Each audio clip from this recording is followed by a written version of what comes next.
Welcome to Gregan Teaches Rocket League with myself and MrCraftman today. How you doing, buddy? I'm alright, how are you? I'm good, thank you. So, for those of you who don't know, Gregan Teaches Rocket League, I get members of the community who watch my streams, who on my YouTube and everything like that. They come on and I teach them a topic area in Rocket League that they want to know a little bit more about. And I don't watch your streams. Huh? I don't watch your streams. No, you just sit and chat and pretend to. Yeah. Well, Craftman's still here anyway. He pretends to watch my stream, so I got tricked.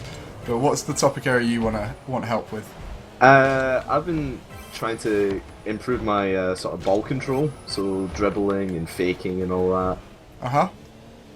Because I see you do it all the time. I do actually watch your streams. I'm just joking. But yeah, I see you like faking people all the time. Not even just in 1v1s, and like 2v2s and 3v3s and that as well. So I'd like to learn how to properly control the ball and when's the right time to dribble and fake and all that. Well, there's the when's the right time to fake and everything. That's quite an easy topic area, but the dribbling one is primarily down to practice, and it's because it's a fine movement thing. So you'll see on my screen right now, those of you who are watching, you'll see there's the throttle has a variable adjustment rate, and that's because it's a analog motion. It's quite a lot harder to dribble with keyboard and mouse, if anyone is a keyboard and mouse user, because of the fact it's binary. So if you go forward, and if you don't touch it, you don't go forward. So you have to be very careful in how you feed the throttle. For those of you who are drivers, it's the feeding the gas. But then you've also got the control stick, so you can obviously do very fine left and right movements with your control stick. And in general, there's two types of dribble. So if you just let me play with the ball here, you've got your first type, which is using the side of your car. Oh wait, before I do that, turn off ball cam when you're near the ball. That's like #1 tip of the day. I almost forgot to do it because I just do it instinctively.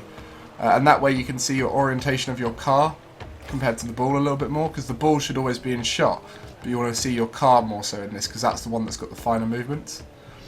So you'll see right here what I'm doing is I've got the ball just to the right of my car, and I was going to do little touches in it to try and push it round. Okay? And then once you feel a little bit more comfortable, you can start pacing it up a little bit and get it almost in front slightly. And then once you feel a little bit more comfortable, you can start using boost. Obviously I came up to the wall there. But yeah, that's the sideways dribble, which is obviously very useful if the ball ever ends up next to your car and you want to push it around someone. You can get quite a few touches like that, and if it goes on top of your car, then you can just let it fall back down. And if you just spend a lot of time in free play going around in circles, you'll get better at controlling it like this. Okay. And then what you can do is, if you really jam to the side, it can move over to the other side, and you can obviously change directions quite easily. That's how you start juking people. Yeah, that's how you start juking people with the left and right, because as soon as you go one side then the other, they don't know which way you're going to go, and then it's kind of up to you to see what orientation your opposition's in, to see which way their kind of momentum's going. Sometimes they'll be going backwards and you can just take it around them the other way. But yeah, just keep pushing it on the side of your car. Start off slowly, get used to it. You kind of want it to be literally on the side of your car, but slightly in front, so it's rolling forward, and you want to be going at the same speed as the ball. So like that, that's perfect. And it just sort of gets away from me like that. Yeah, but that's been my problem recently. It's like I've started dribbling and the ball just sort of gets away from me and I lose possession. Well, that's why you need to just keep pressing in free play. We always used to joke in my team back when I played ESL and everything of how I couldn't dribble, and then pretty much every day for about 3 weeks I would go into free play and just push the ball around. And then I would occasionally push it up the wall and then do something there, and then it would just be pushing it around. It's really easy to start dribbling in free play, the sideways one, because you just knock the ball down and then push it around. But it's even easier to dribble in free play because of the fact that you can pop it up into your car easily because it's slightly raised off the ground. So that brings me on to the second type of dribble. So that's where you get it on top of your car. So ways you can start that, obviously, is when you're dribbling sideways like that, is you can kind of get under it a little bit. Oh, I can't seem to get under it now. It's getting away from me. Okay, so one way is if it's coming down from the sky, just follow the shadow and sit underneath it, and then you can get it on top of your car. And then you can do things like that, the pop. So does that make sense? So if it's above you, you just Yeah. look at the shadow and then just position your car underneath. Let me take this one again. So one of the ways is obviously if it's on the bounce, it's a lot easier just to kind of push underneath it. Like you see there how you can just chip it up. You will need a fair amount of boost for this, because as soon as the ball gets too far out of your way, you then have to try and catch up with it, which is very tough to do. So look, this is the ideal situation to get on top of your car, is when it's rolling slightly, because it means it's got that ability to get up. Yeah. Okay, so you see how I can use boost a little bit here. So you just keep it on top of your car and just practice this in free play. Like I said, it's really easy in free play because the ball is slightly raised, so you can get it on top. And you just want to practice fine movements with your car and try and keep it in the middle, on the top. So does that make sense? Yeah, it makes sense, yeah. The thing about this is it's very dangerous, because if your opponent reads it and they push it away from you, then you've got to be incredibly careful, because if they rush you, then you have to be able to pop it at the right time. And a lot of that is before you start the dribble. So here I saw that you were going backwards, so I knew that I had a little bit more space to do it, but if they're facing forwards, you have to do it earlier. Yeah. Does that make sense? So a lot of dribbling is looking at your opponents and seeing what they're doing. So if you just roll it towards me slightly, just very lightly. Okay, so this is the ideal situation. If the ball is rolling towards you, you just got to touch. Oh, sorry. It was just like if you get a lot of space. Okay, so just push it towards me again, just very lightly. A little bit more. So this is the move out of the way. This is the ideal situation, because you just get one touch in it and it chips it up, and then you can get underneath it very easily. Yeah. And then that's how it works. Is once you're underneath it, all you got to do is double jump and pop it. With longer cars like the Dominus and Breakout, etc., you can do flicks, but they're very hard to do with the Octane. Like you can do bicycle hits if the ball is bobbling quite a bit, but for the most part, the double pop is the easiest thing to do with the Octane. Yeah, I've noticed that a lot since I switched from the Breakout to the Octane, and I've never looked back. Yeah, but the Octane is so useful for the sideways hits. It's really because it's high enough that you can get the sideways hits comfortably, but then it's low enough. It's not like the really tall cars like the Gizmo, in the fact that you can roll it over quite easily. Yeah. And so yeah, like I said, the best thing to do to practice dribbles is just push it around in free play, and eventually you'll get it. Okay, so that's enough about dribbling. It's just about practice and getting the skills, and then looking at your opponents as to what you need to do in the situation, and with that it will come over time. But the thing you want to know is about fakes as well. So the way fakes work is there's 3 stages of a fake. This is a theory that Kronovi created. So you have the first stage, which is I'm dribbling the ball, I push it to the side, I then get it past them. So if I was pushing it here, I know that if I had turned it in, I would potentially be able to get it past you. And if that works, that's stage 1. Okay? Stage 2 is where you as a defender start predicting that movement and start intercepting it as I'm doing that movement. And so in stage 2, the opposition will win. And you have to be super careful in that situation, because then they might get a counter. Then stage 3 is essentially where they try and predict your movement, because they see you doing it a lot, then you just do it the other way. So for example, if I was going to do a sideways dribble, and you've seen that I've gone around the ball and I look to go left, you then might jump across the right side, but it has to be at a speed and where you've done it before, or shown the skills to be able to do it before, that your opponent will think you'll do it. Another one is if you've been popping it a lot, you can often just drive out underneath the ball like that, and then they'll jump over you. So essentially, you're doing what they expect you to do, and then at the last minute changing what you do, so that they fall for that trick. You can't do it straight off the bat because they're not going to fall for it. Exactly, unless it's a really convincing situation, because obviously at higher level plays, people will move with the ball a lot quicker, and players, you're expecting them to go in a certain direction. So if I was dribbling at supersonic speed and then I looked like I'd got around the right side and I was going to push it to the right and just didn't go, then you might fake out people because top players are already expecting you to do it. But at your level, where you're about challenger to shooting star, did you say you were? Yeah, shooting star and doubles right now. Yeah, so those kind of ranks, you'll come across players who will predict you and some who won't. And so you can work it out by if they predict you on one occasion, then you know they're level 2, and that means you can move on to level 3. But if they never predict you, then you may as well just stick with level 1 and try and push it around them, because you'll beat them in that way. So that makes sense? Yeah, that sort of makes sense. So essentially, try and dribble around them, and then if you see them starting to predict what you're doing and they win, then start faking it. Yeah. And the other big thing about faking that I particularly found when I first started doing it is you don't know what to do once you've done it.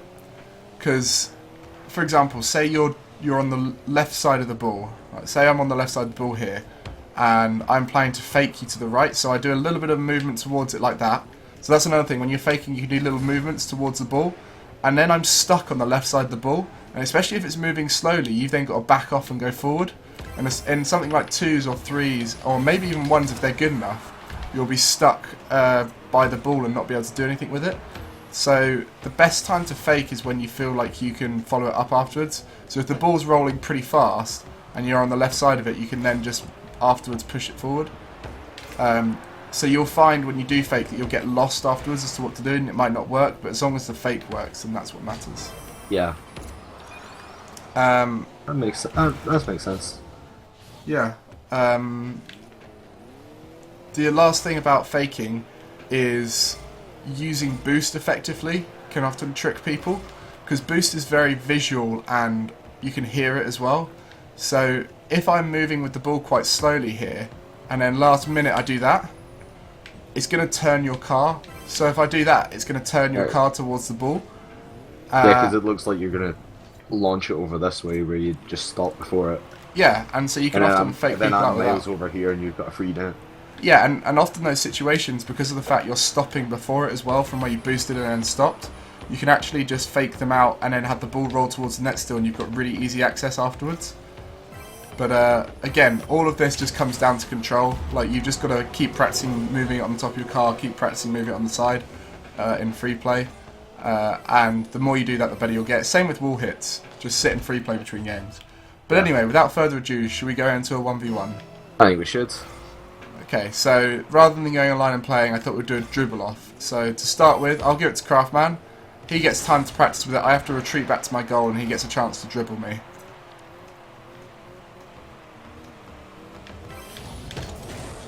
Okay, so now I take it back to my box. Craftman, you can go back into yours. So that's generally how it's going to work, and we'll just show the ones which go pretty well. So I'll edit out the iffy ones. Unlucky with that one. That one was just, you know, the sideways thing? You know how I said you need it on the side of your car? It kind of went too fast out in front, and that's one thing people often make the mistake with dribbling. I didn't mention it earlier on, is when the ball's in front, it's very easy to defend against, because you just know where the ball's going. You know they can't get any good touches on the side of it. And so it means that all the direction you're going to be able to push it is towards them. So try and keep it either on the top or on the sides where possible.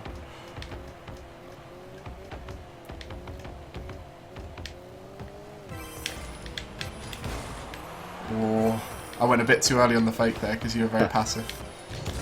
I probably won't fake you at all.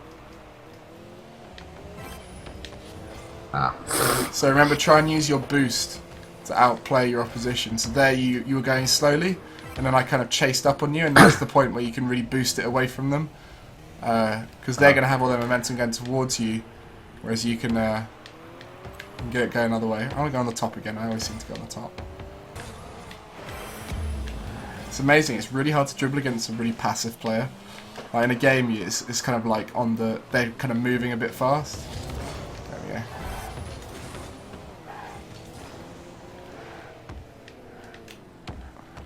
Yeah, it's a lot of the time, like, playing at my level. I'll try and juke it round them, but they've already gone for the ball anyway. Bit too early on the pop there. Again, it's because you're super passive in this situation, so it makes it quite easy to defend against the pop. Obviously, when you're on top of my car. It's really hard to get it on top of your car from the wall. That doesn't count, we're dribbling! It's a dribble up the wall. Fair enough. A bit of a bump, but okay. You have this one. Hit it back into me.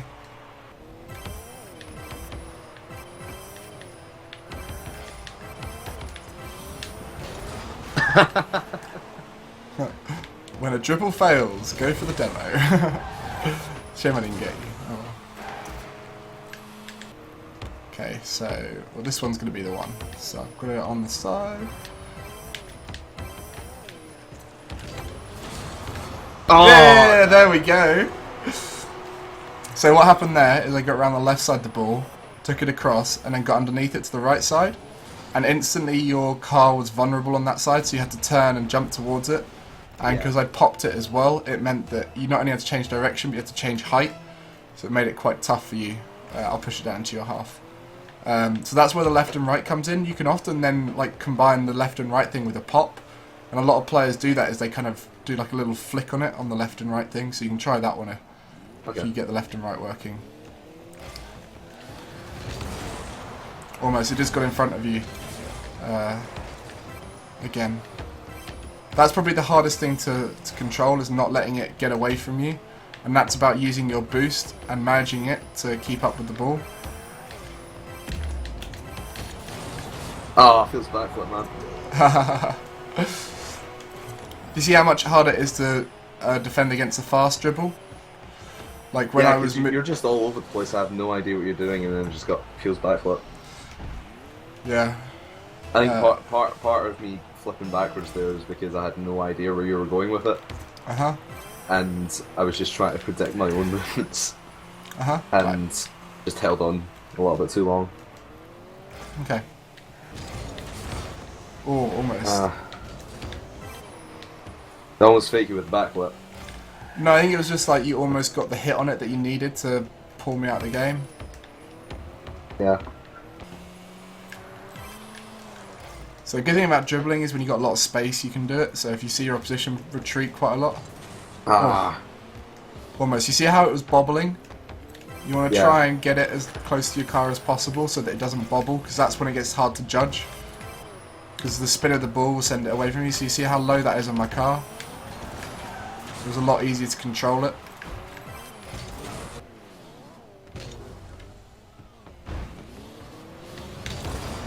Again, just a little bit out in front. If you just managed to get round the ball a little bit more there and touched it to the side, that would have worked quite nicely. So that's where the practicing on the side of the ball thing is quite important, and why you turn off ball cam, because it allows you to see where your car is in comparison. So that's why practicing with ball cam off and touching the side on the ball.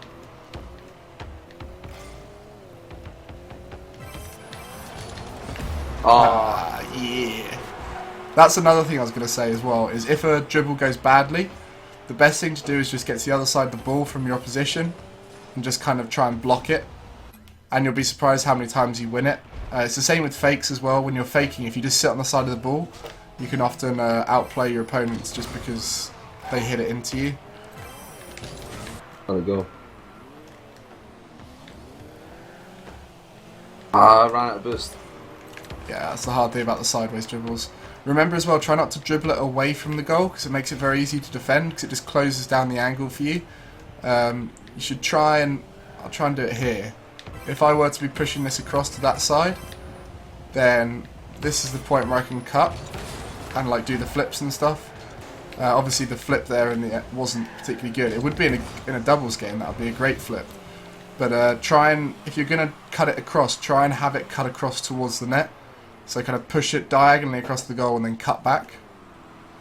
So if you were to push this to the far side post, you could then cut back and almost get it there. It was a lot harder for me to defend against that, and I had to wait until the mistake. Yeah, the fakes things are normally when your opposition's got a lot of momentum. It doesn't really work very well in a passive situation. Unless your opponent is got their car faced away from the ball. So... You stop moving.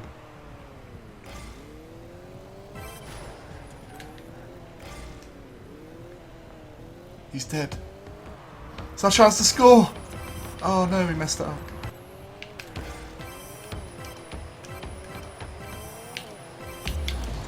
There we go! Absolutely rinsed you! Damn it! Yes! I knew I'd get a fake eventually. No. Oh!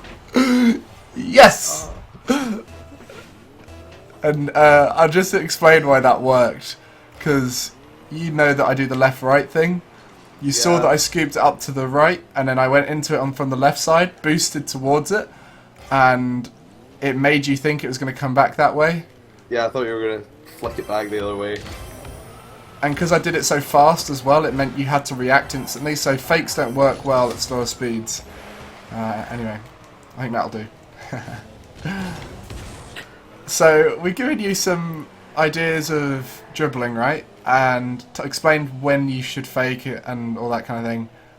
Do you feel like that's helped you understand how to dribble and fake a bit better? Yeah, I think I just need to put it all into practice now.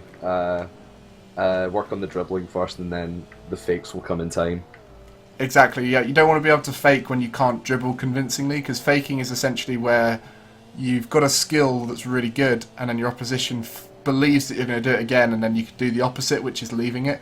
And obviously against better players you can fake easier sometimes, because they're the ones who fall for your movements a lot better. Yeah. But in general, practice your dribbling, go into free play between every game, just push the ball around on the side of your car as much as possible, especially in free play because you've got infinite boost. You can do it as much as you want, and just try and keep it on the ground and try and keep control. Chip it up on top of your car and try and balance it on top of your car. Practice popping it towards the middle, all that kind of jazz, and you'll be golden with your dribbles. Wonderful. Gold is my gold crown. Gold is your gold crown that was well earned. Absolutely not carried at all. Right, well, thank you everybody for watching.